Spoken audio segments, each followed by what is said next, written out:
The most successful franchises share one thing in common. They're never satisfied with where the business is today. They're always thinking about the road ahead. That ambition is the fuel that drives growth, and Zoho's business software is the engine that gets you there. With the right technology, your franchise won't just run better, it'll move faster. Candidates will progress through the development pipeline more quickly. New locations will open on schedule. Decisions will get made based on better data and better insights. Zoho gives every size and style of franchise the power to move faster without breaking what works. Whether you're a single location operator building a portfolio, a multi-unit operator scaling across brands, or a regional franchisor growing into a national network, Zoho grows with you every step of the way. Built over 30 years, Zoho's software ecosystem can be configured to match how your franchise actually works. CRM, operations, marketing, HR, analytics, and more, all designed to work together from the start. The more of your business that runs on Zoho, the more connected it gets. Head to zoho.com/franchise to learn more about what Zoho has to offer. That's zoho.com/franchise. And now, back to the show. Welcome to the Multiply Your Success podcast, where each week we help growth-minded entrepreneurs and franchise leaders take the next step in their expansion journey.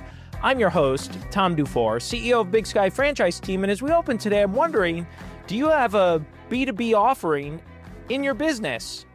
And if not, have you thought about adding one? Well, if you're franchising your business or you're considering it, franchising, by the way, is a great B2B option for expanding and growing your company.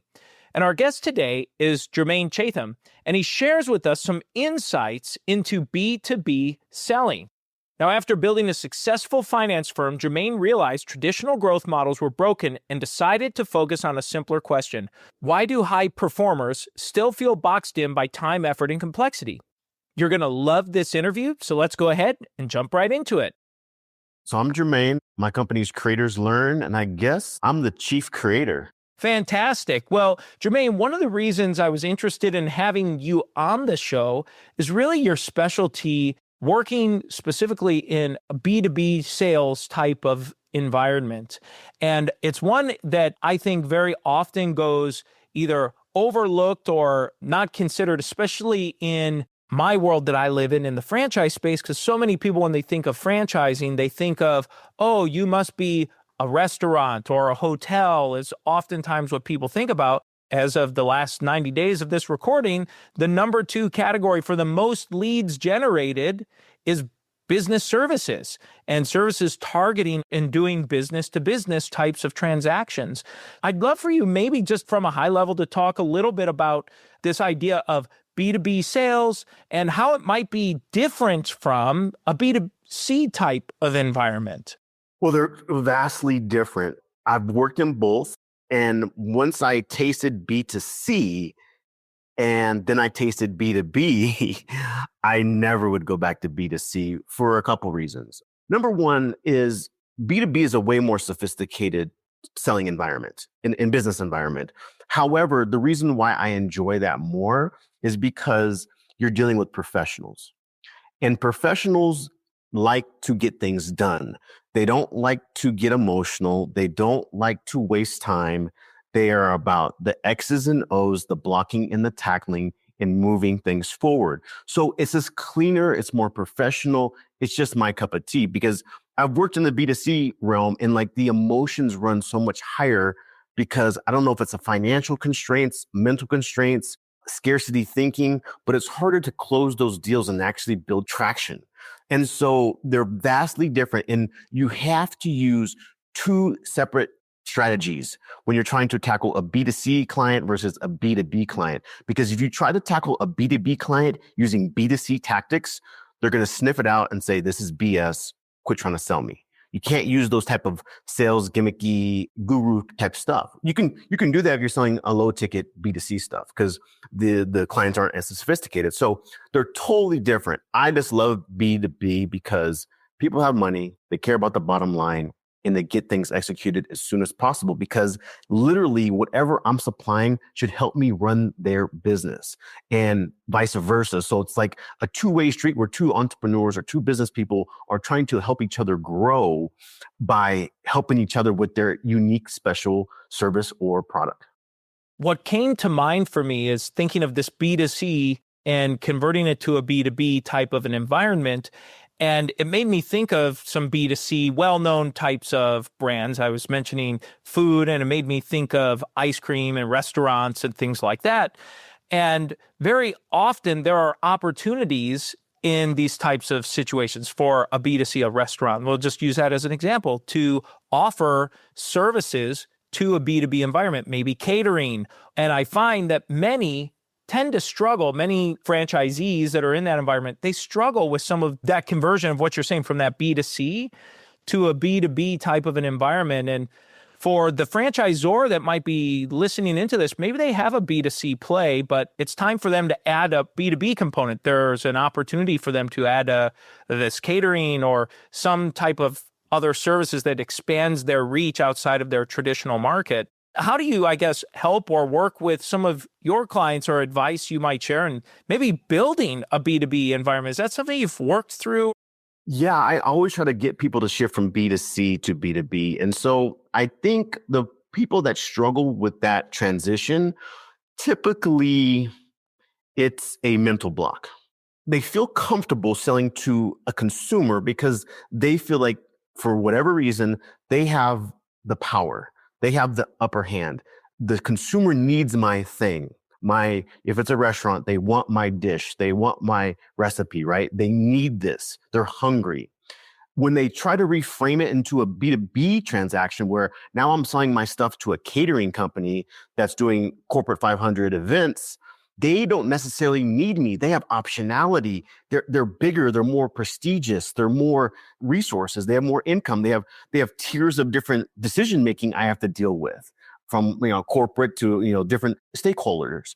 And so I think it's mostly a psychological block that makes them think B2C is easier than B2B. However, B2B is so much easier because there's leverage there. Instead of you selling something that costs $100, you can sell literally a package to a catering company that's 100,000, 200,000, 400,000 in a contractual basis. So I think it's 100% a mental block because they don't understand the power of leverage and simplicity. And really, like, the B2B realm is a leverage simplistic model, assuming you're selling the right thing at the right margins to the right partners. In the work that you do and training folks and supporting B2B sales efforts, you talked about some of these roadblocks. How do you help some of these maybe B2C customers that are converting or have moved into a B2B type of environment find success as they go through it? And I'll just share a quick anecdote. When I've worked with franchisees and franchise networks where the franchisor has a primary business that's a B2C, they also have a B2B option where it's a catering or something of that nature. And I found over the years of being in franchising that the franchisees that implement that catering piece or that B2B piece consistently outperform the franchisees that don't. I think what it comes down to is helping them see from a strategic lens, where is the lead domino as far as partnerships? Because the only great partnerships work is when we're both rowing in the same direction. So whatever my product fulfills for them, it must help them fulfill their product. So my product must help them make money and vice versa. And their end client too. So like, if we're all rowing in the same direction, so that means all the incentive structure is completely aligned. That means that I win, they win, and their client wins. So you have to make sure whatever your offer, whatever your product or service is, aligns with that. For example, let me give you some insights on this. When I was trying to get into the commercial finance space, I wanted to tap into the healthcare industry. And so I was trying to figure out how to get in front of these doctors to talk to them about financial services and funding and capital loans and all these different things. But I couldn't get in front of the doctors because they're always busy. They're always with patients. They're not available. They're with, drug reps. Like, it's impossible. So I had to think strategically again, where is the leverage? Who has a network of my ideal doctors already in their network and has their trust? And my thing helps them sell their thing, which fulfills the doctor's thing, right? And so I went from me chasing doctors to the back door to partnering with capital equipment dealers. Think MRI sellers, ultrasound sellers, right? Because they have the network of the doctors. My financial services help them sell their MRI, which is very expensive. And the MRI helps the doctor sell his product. So my point is, when he brings me into the deal, it's already done. This is the ninth inning. He already decided he's going to buy the MRI. He already knows what the financing is going to be. He already trusts the equipment seller who brought me into the deal. So inherently, he trusts me. So 90% of the deal is done without me doing selling, marketing, or branding. So my point is, you have to think strategically, where is the people that have the trust and the network of my ideal client from the B2B lens, that my thing helps them sell their thing, that helps them sell their thing.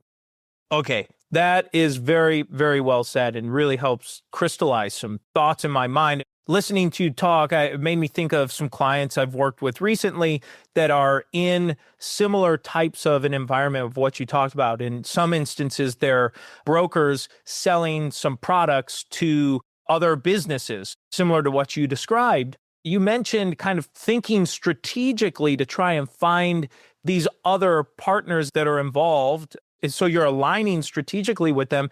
Is there, I guess, I don't want to say a process, but questions you can ask or some steps someone might be able to take to help them begin to identify it? Because I'll speak for myself. I don't want to speak for most people, but for me, my mind oftentimes is very linear. It's like, no, that's my customer right there. I'm not always thinking who's adjacent to or next to or besides that I might be able to go to. Here's one of the important things about business in general is the most successful business people have some type of background in the thing they're doing or they want to do. So, if you're a chef at a restaurant, then it might be smart to open your own restaurant because you understand the back workings of it. And this is the point. You have a network of people you've met over the years that are in the restaurant business. So they have the ecosystem already. So if you look within your Rolodex, within your phone right now, within your LinkedIn right now, there could be hundreds of thousands of people in there in your current network or your extended network that know somebody or that know somebody that knows somebody that could put you into perfect position. So the simple question is, if you are, for example, if you're trying to, the restaurant is a good example, right? If you're trying to find B2B caterers that are catering to only Fortune 500 events, then you should ask your network, hey, this is the space I'm trying to get into. Do you know anybody in that space or know anybody that knows anybody in that space? I would love to just have a chat with them to see if there's some synergies there. That's it. I've always wondered why, sales, marketing, even just normal conversations, people talk too much. Less is always more. Get to the point and just ask for an introduction or just a phone. Actually, don't even ask for an introduction. Ask for a phone number and a name, an email and a name, ideally a phone number, a LinkedIn or in a name, whatever you can get, the smallest amount of information, because then you can put it in the AI, you can have a VA do some research for you, get you the actual person's LinkedIn, their phone number, their email, whatever. But you remember, you don't have to try hard because when you call that person, you're going to say, hey, Mark, yeah, Todd gave me your information. He's a good friend of mine.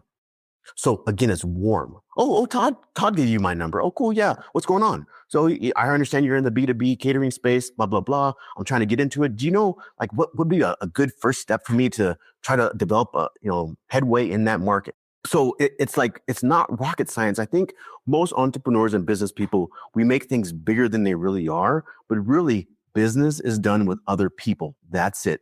Business is not done with other businesses. It's a people business. So just talk to people like you would your neighbor or people at church or your family members. Be cordial, direct, and then get the information and then move on.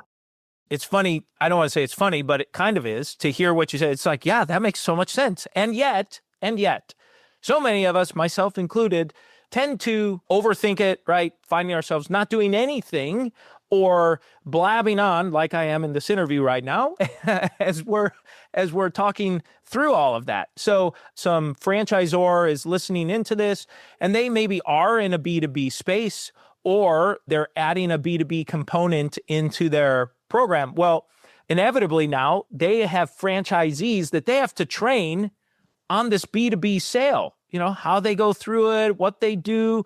How do you help someone figure this out? Because it is a bit of a different sale. It is a bit of a different structure than what probably most people are used to develop this skill of this B2B sale or implementing it or getting comfortable with it.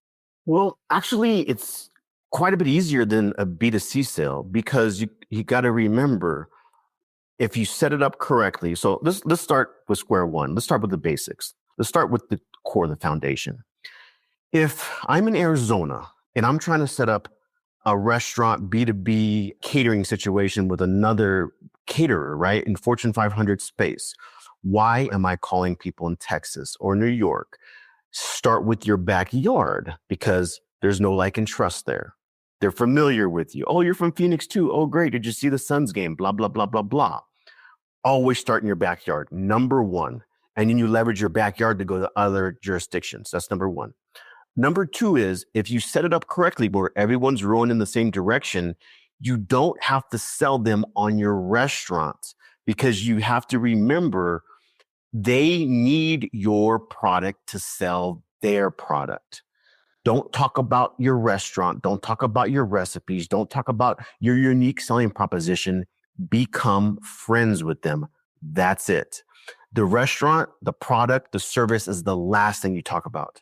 Sales is never done on the front end. It's done on the back end. That's why golf is such a great medium for sales because you don't even talk about transactions or business until the 13th or 14th hole. So you have to almost flip the frame upside down because on the B2C, you have to get right to the point and start selling immediately, right? But when you're doing the B2B frame, you're just trying to get to know this person and find out if there's any type of synergies, just even from like a personality standpoint. And then we can start talking about like the nuances of exactly what I sell, how I sell it, what the T's and C's are. That's later. But first, I need to see if I even like you and if you like me. So it's almost like you have to think about this if friends are dating or whatever. The one that cares least always wins. So you have to go into these situations as if you're just exploring the opportunity. That's it. There's no like, I have to win. I have to close. I have to prove that I'm the best restaurant to do the catering for you. No, don't talk about that. Just become friendly, become kind, maybe take them to happy hour, to lunch, because they are in your backyard in your same city. So they get to know, like, and trust you. They build everything based on relationships. I don't care if it's employees, if it's your wife, it's your friends, your neighborhood, your church. People that like them. So keep it as simple as possible. Be cordial, be direct, be friendly, but don't, on the B2B side, don't try to sell your thing hard because they're not looking for that. They're looking for trust. They're looking for credibility. They're looking for authority.